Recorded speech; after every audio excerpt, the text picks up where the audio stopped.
Hello there, how are we doing tonight? This morning I read something from our daily bread, the devotional, and it was talking about legacy. It got me thinking about a few things, so I'm just here to share a bit with you on legacy. So when we talk about legacy, it's anything that is handed down from the past, as from an ancestor or a predecessor. A legacy could be an inheritance. Usually we think about money, birthright, heritage, a bequest, a gift, or an endowment. Or it is something that is part of your history or that remains from an earlier time. So this individual who wrote this devotional was talking about having gone on holidays somewhere, I think some cabin somewhere, and it's an old place, I think, and from what I was reading, I gathered that they saw a grave belonging to somebody, and the marker had been wiped off because that person died long ago, so they were not even able to identify who that person was. And it led this individual who wrote the devotional to ask the question that they wondered what legacy this person left behind. So it's a profound question when you say, right now you ask yourself, what legacy are you leaving behind? So just the thought of what I read this morning and that marker, they made me think of a young man from our community that I know about. And the question that I'll ask is, I'm wondering if anybody even remembers that this weekend was the anniversary of when we had buried him.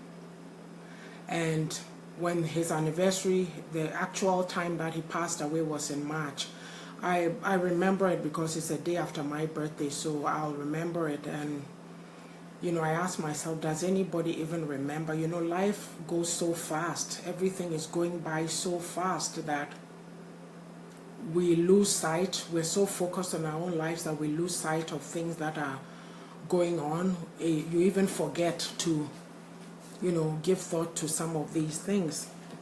But for me, I took it very personally in the sense that, well, this is how I look at it. If something is going on with somebody, I don't say that it's them. I always try to learn from what's going on with other people and use it to advise my life. A few months after his funeral last year, especially the first 3 to 5 months, it was very difficult because my doctor's office, I have to pass by that road, the cemetery, like the same road, that same road by the cemetery where this young man was buried. It leads to my doctor's office. So every time I pass by there, I think about him. And you wonder why I'm paying so much attention to this situation. This is how I look at it. Most of us came from, our country, wherever it was, if you're of African descent or Ghanaian descent or whatever, and we've come here to make a life. And so for somebody to just pass away so young, it's troubling. It troubled my heart. I felt very sad. To this day, when I think about it, I'm like, okay, that's it. The person is gone. That's it. So those first few months were very difficult. Today, I wonder if I went to his gravesite, I would even be able to see a mark. I don't know, right? So I'm just saying that the devotion I read this morning led me to think about this young man. And for me, his legacy is that he was a joker. He liked to make jokes, so he would make you laugh. So laughter is what I remember him for. The question that I'd like to ask is, what legacy are you leaving behind? Are you having any impact on your children, your family, and others around you?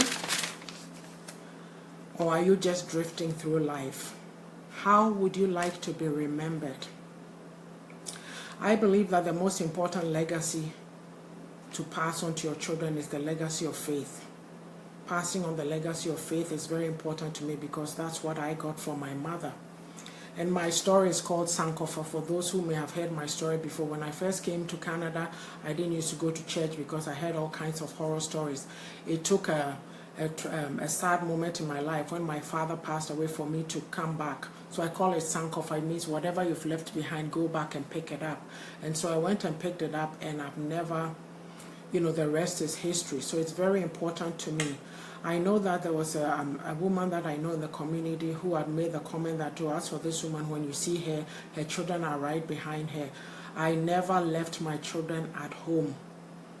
There's no excuse for you not to go to church. Right now things happen, maybe sometimes you have exams or you are working, but when my children were younger, it's not something that was even done, and it's not like I was controlling them. It's just that we went to church.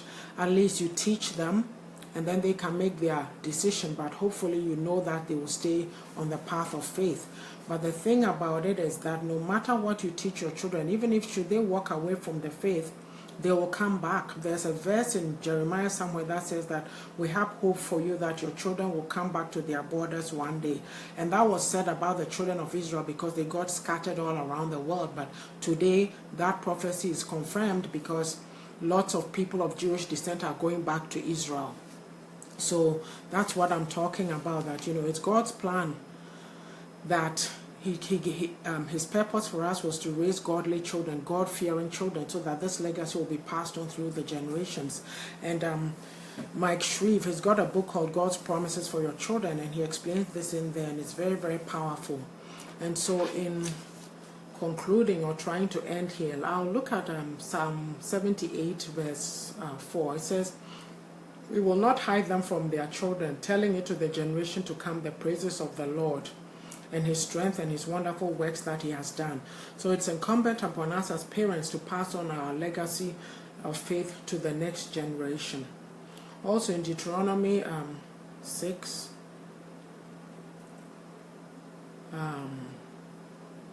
I'll start from the 5. It says, "You shall love the Lord your God with all your heart, with all your soul, and with all your strength. And these words which I command you today shall be in your heart. You shall teach them diligently to your children, and shall talk of them when you sit in your house, when you walk by the way, when you lie down, and when you rise up. You shall bind them as a sign on your head, and they shall be as frontlets between your eyes. You shall write them on the doorposts of your house and on your gates." Amen. So the thing about it is, as parents or adults, it's not only our biological children that we have influence on. They are watching us, they are learning from us. So whatever our values are, they are picking from us. But the most important values that we need to teach them is godly living. So tomorrow, purpose that as you go forward, you're going to start to think about some of these things. That what impact am I having? Am I just living for myself? Am I just all about myself and only caring about myself, or trying to better people's life, making an impact, helping people? Okay? We need to live purposeful lives. Live a life of legacy. Leave a legacy. God bless you all. Take care until next time. Bye-bye.